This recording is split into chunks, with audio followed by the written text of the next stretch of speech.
Welcome to a very special episode of Cyber Bites, the podcast, recorded live from Black Hat Las Vegas 2025. Today, I get to sit down with Casber Wang, a partner at Sapphire Ventures, an enterprise VC where Casber focuses on growth investments. Let's dive in. All right, and we're on. Introducing Casber Wang, partner at Sapphire Ventures. How you doing, mate? Good, man. Thanks for having me, Joseph. No, absolutely. Pleasure's all mine. Thank you for coming in so early. I know you've just flown in. Is it a quick in and out, 24 hours, or? Yeah, it's a day trip. Is it really? Yeah, it's day trip. I think that's the best way for Vegas, right? Exactly. Yeah, I think we head out on Thursday, so we're a quick in and out 3 days. But yeah, you're my first podcast guest of the conference, so very exciting.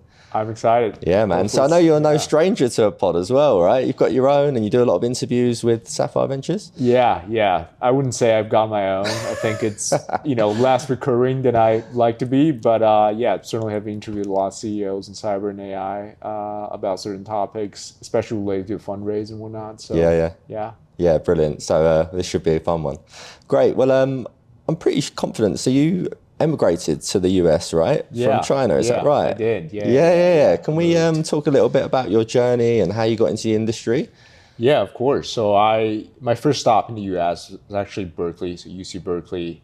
And from there, I went into actually investment banking, which on the West Coast, investment banking is all technology and software. And I was lucky enough to be on IPO of a company called MuleSoft that went public, and Salesforce ended up buying them for about $7 billion. But I worked on IPO, and by working, I really mean just pouring coffee for CEO and founder, who was kind enough to introduce me to Sapphire, who happens to be a big shareholder in MuleSoft. And that's how when I got the call, I just never looked back, and it's been almost 8 years. Wow. So, yeah. Am I right in saying you founded a company at college as well? Did you? Yes, I did. What was that called? I did. It's called Etch. Yeah. It just means etching strong impression on your mind. It's a personal CRM company, and it's just for occasions like this, right? Conferences and whatnot. And, one of the lessons I had from that is starting a company is really, really hard, right? Yeah. The right concept, sometimes the right technology, although you can argue that with AI these days, that's a concept that should be, even more prevalent today, right? Because you've got a better technology today. But one of the lessons I've had is really, it's pretty hard to start a company. Yeah, so absolutely. I like to say that I have empathy for what the entrepreneurs You've got the experience. But obviously, sometimes different scale, right? What happens to that company? Is it still going, or did you sell it? Or we did a little acqui-hire. Actually, one of my co-founders dropped out of college to kind of see that through, but it didn't really end up anywhere, I would like to say, but it turned out to be a small acquisition. Yeah. Awesome. So let's talk a little bit about Sapphire Ventures. So 2018 was when you joined, is that right? Yeah, I joined about early 2018. Yeah. We've always, 8 years, yeah. Yeah, it's been a while, but ever since I joined, we've always been focused on B2B, so enterprise software. I wouldn't say enterprise only, but we've done across the board, majority in the B2B side of things.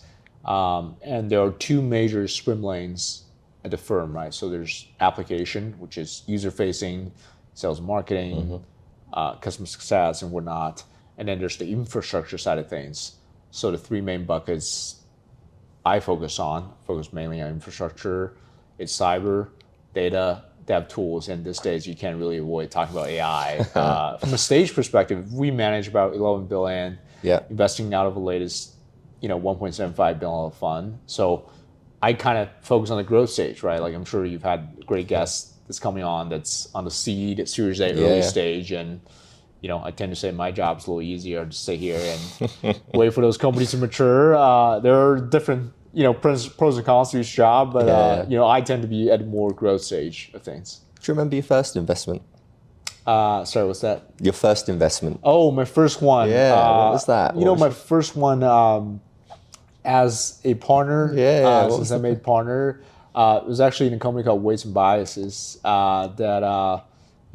that's in the ML AI experimentation space, right? AI ML observability side of things as well.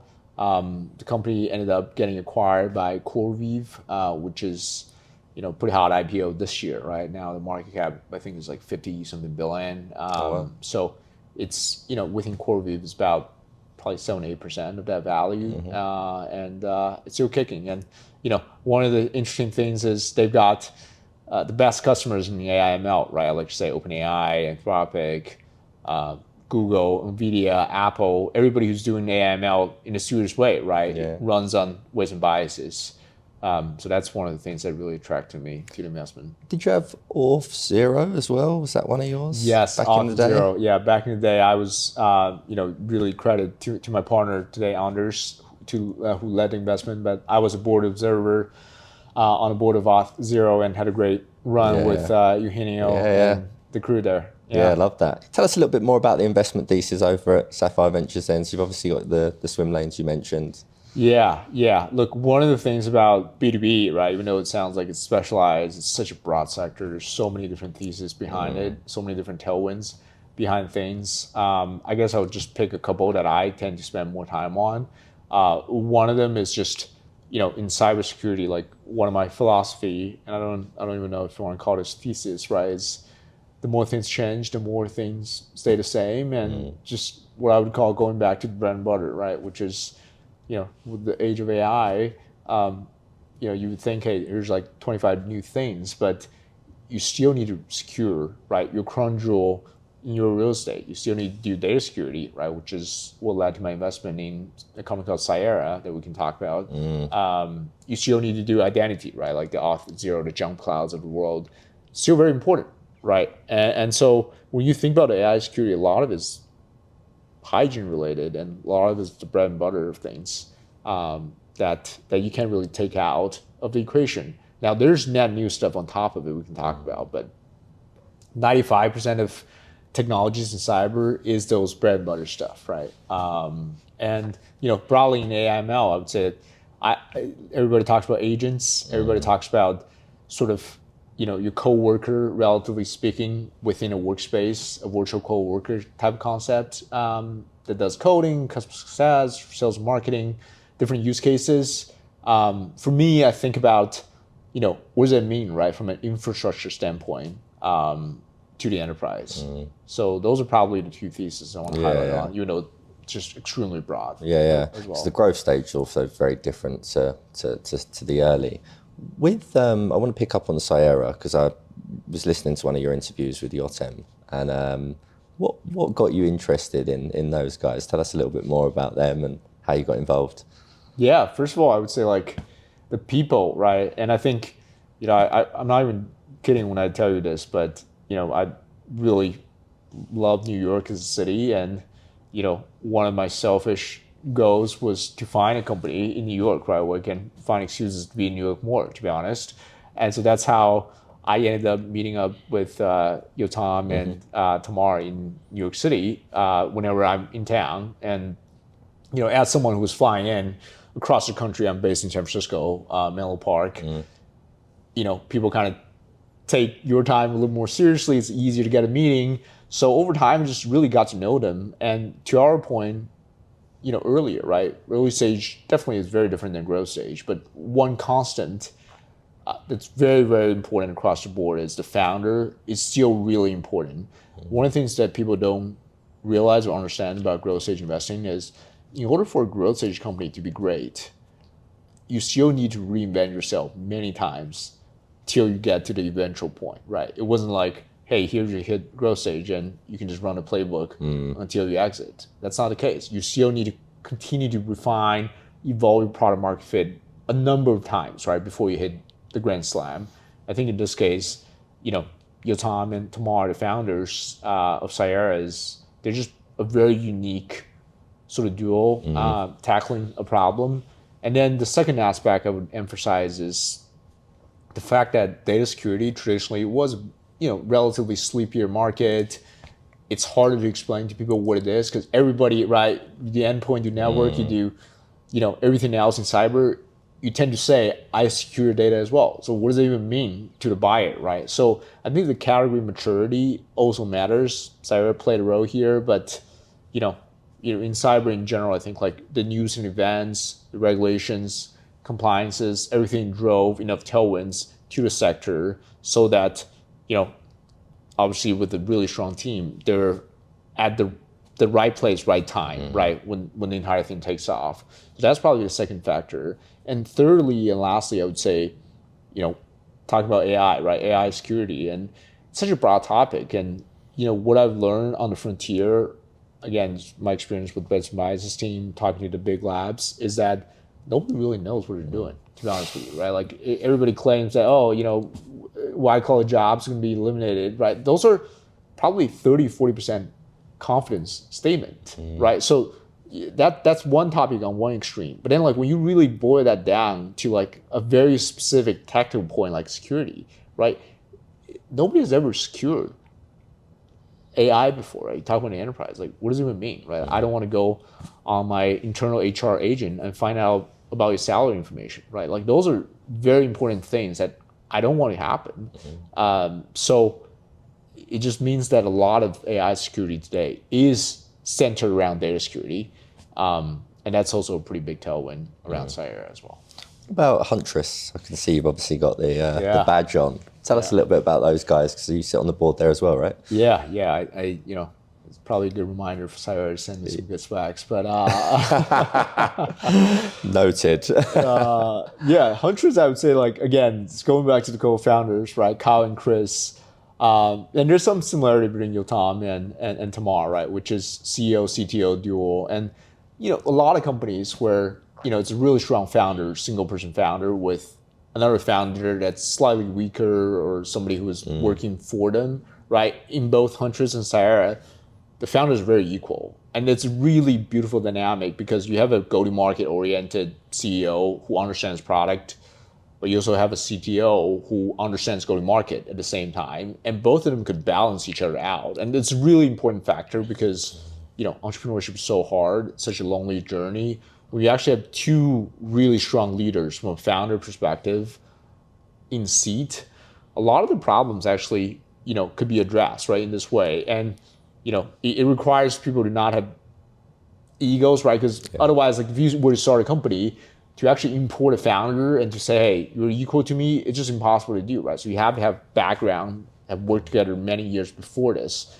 which is the Kyle and Chris dynamic and the Yotam and Tamar dynamic, right? So I think that's really important. And, those guys are just absolutely special founders. And then secondly, I think, the case about Huntress is, we talk about Cyera as their security, slightly sleepier sector, right? What Huntress did, starting from SMB, right, now going more towards enterprise, is that people didn't think SMB security is a thing, right? They think it's commoditized. They think, why would a small business care about this? What they didn't really understand is there are a lot of business out there, right? For example, a 2,500 person hospital system or a 3,000 person school system. They don't really necessarily have the resources to protect themselves from an info cyber perspective. There's certain things around compliance regulation that requires you to have just better security, right, from that point of view. And there are, very much great companies like CrowdStrike that are very much on the top end of the spectrum, right? Either one is the price is too high, sometimes, and two is it requires a lot of resources to manage it, right? So Huntress really provides this, sort of fully autonomous security for those folks. And the company built some real great products from an ROI, but also from an efficacy standpoint, right? I oftentimes tell people that just because you're building for SMB doesn't mean that you build a worse solution. You actually have the right solution at just a great price point. And so from that point of view, right, you kind of reduce the graduation risk as well, right? As the company grows up, they stick with you at the same time. And I would say, lastly, the upside surprise for me on this, and it wouldn't really be a surprise to me, but the upside surprise to consensus, right? When I made investment, was that this market is just humongous. Yeah. Just way bigger than anybody would have thought, right? You go around Black Hat, you don't really see people talking about anything else outside of enterprise security. But there's a lot of room in mid-market and mid-enterprise and SMB, and I think people generally they are surprised to find out how well the company's doing from a size, scale, growth perspective. It's a great way to put it, actually, and a great way to look at it. We're at a really interesting time right now with like the AI and cyber intersection. I heard you tell a founder, or ask a founder, is AI a headwind or a tailwind? And I was curious to hear your response to that question. It's funny enough, Joseph, I actually ask people on my panels and podcasts the same question. I think it's a lot more nuanced than, obviously it's a eye-catching question. I would say there are two dynamics here, right? One is cybersecurity as a sector is actually not really impacted by AI in the short term, right? Because you think about a customer's needs. Let's use, for example, AI SOC as a sort of entry point, which is basically, cyber has a big talent shortage problem. Why don't we create those agents or tools, right, to help human analysts analyzing threats and triaging, which makes perfect sense in theory. I think sometimes, like in practice, the customer still wants the human behind the scenes, right? They want efficacy. They want human to check their work, right, before the customers get the end results. So like there's a bridge in between, right? And then you start talking about other things. We had talked about identity as a sector. We had talked about data security as a sector, where those sectors have been using AI/ML for a long time, right? Like even before this, it's just using a different type, right? They're not really using generative AI. They're using, big data analysis and some of the more predictive AI/ML stuff around fraud detection and whatnot. And so for those sectors, it's business as usual, right? The customers aren't really looking to you for you to write a little, better written email about what incident has happened, right? They want just true efficacy. So to some extent, like, you can say like AI/ML hasn't disrupted cyber as much. Now, on the flip side, you look at the potential of those technologies and where we are, where things are, and we had talked about the talent shortage thing in cyber as a perennial problem.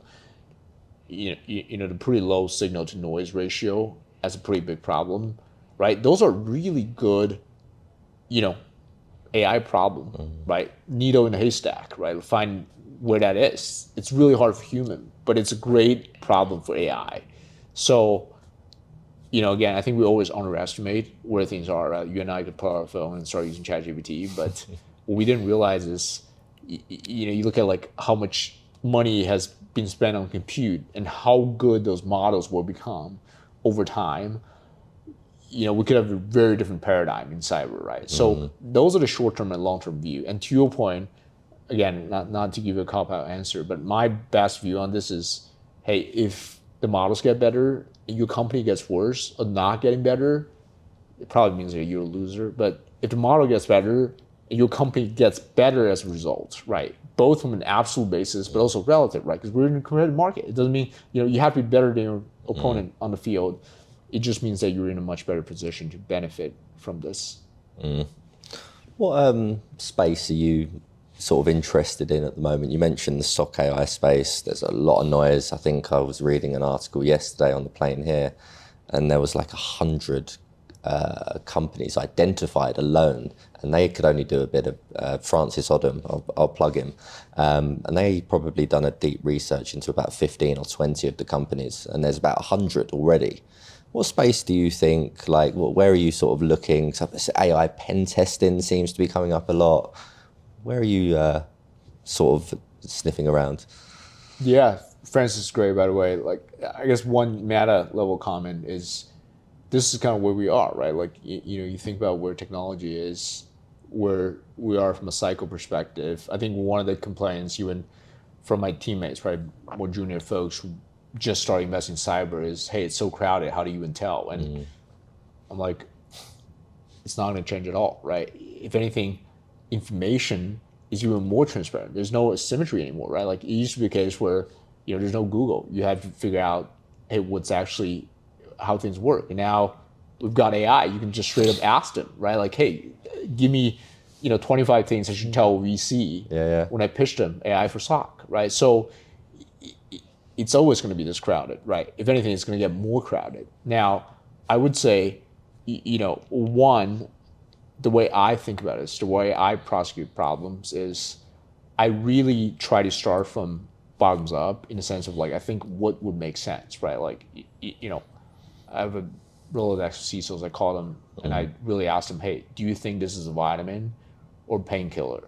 And by the way, it's hard because, for even the most forward-leaning CISOs, they're probably spending at max 10 to 15% of the time on new solutions.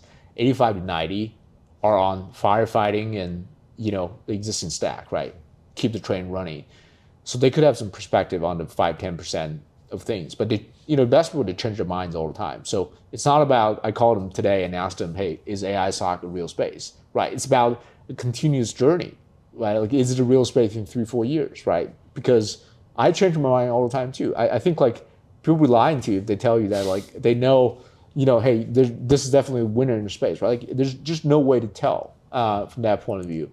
Now I could say like, there are spaces like, AI for SOC, for example, like it makes sense, right? Everybody wants to, one, look for an AI solution. Two, they want to look for a solution that potentially save them costs and drive up efficacy, right? So that logic-wise makes a lot of sense.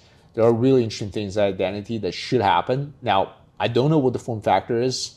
I'm sure there are early stage VCs who made that here. I'm just waiting for, things to break out. But yeah, theoretically, it makes sense that we have just a stronger layer around identity, right, to govern agents moving and communication happening between different apps.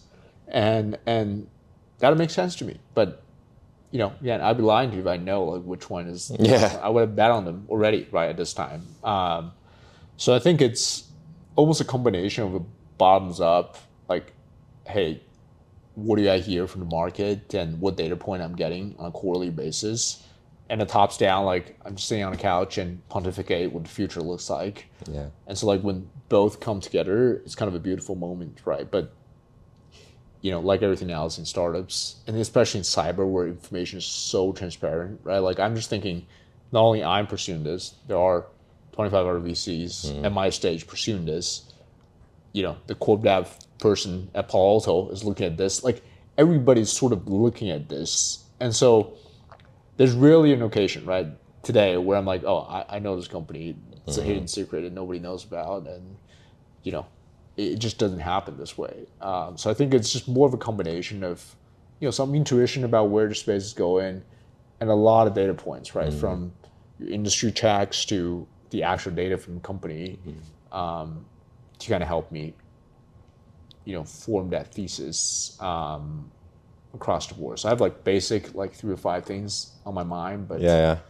I try not to be too dogmatic about it. I think there was like 3 Series A announcements this week alone in the SOC AI space, which is just crazy. I think Legion was one, Profit, and Drop Zone all announced like over the last week, which is pretty crazy. I know we're catching up on time, man. So I think what would be really fitting, we've mentioned AI and the future and stuff, but for any aspiring VCs, you've obviously, you're what, 8 years into Sapphire now. Advice-wise, what advice would you give to some aspiring venture capitalists that are looking to potentially go for a career?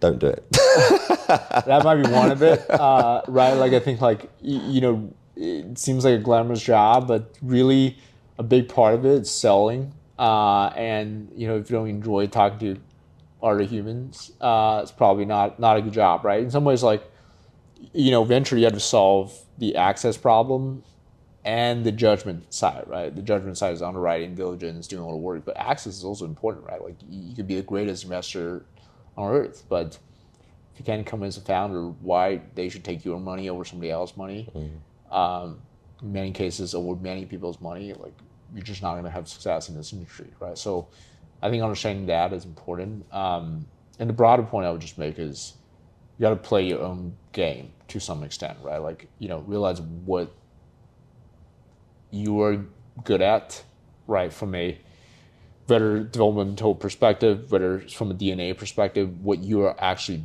the best at over time, right? you have a path to be the best at over time, and really try to develop that part, right? You gotta be well-rounded, right? You can't just be a one-trick pony to some extent, but a lot of times the decision factor is really what spikes, right? Because we're talking about an industry where there's so many things that are getting sort of developed over time, and look, there's probably 10, 15 top firms at my stage, right? And at any given time, I would go out and I could probably be 10, 20% better on certain regards, but in other regards, honestly, I would be 10, 20% worse. So how do I make sure that the things I spike on are just so much better than some other competitor that I can beat them, right? So always think about where you spike on. That's probably something that I think a lot about these days, right? From a differentiation perspective. Not so much of I gotta be better than everybody else by 10x, because I feel like that's kind of, what do you expect? You think you're, lots of eager, smart, ambitious people in the industry who are working really hard. So you got to play your own game. Yeah, so find your competitive advantage. Yeah, Exactly. I love that. Yeah. Casber, absolute pleasure having you on the show, my man. I really appreciate it. Thanks, Joseph. And I wish you all the best, mate. Thanks for having me.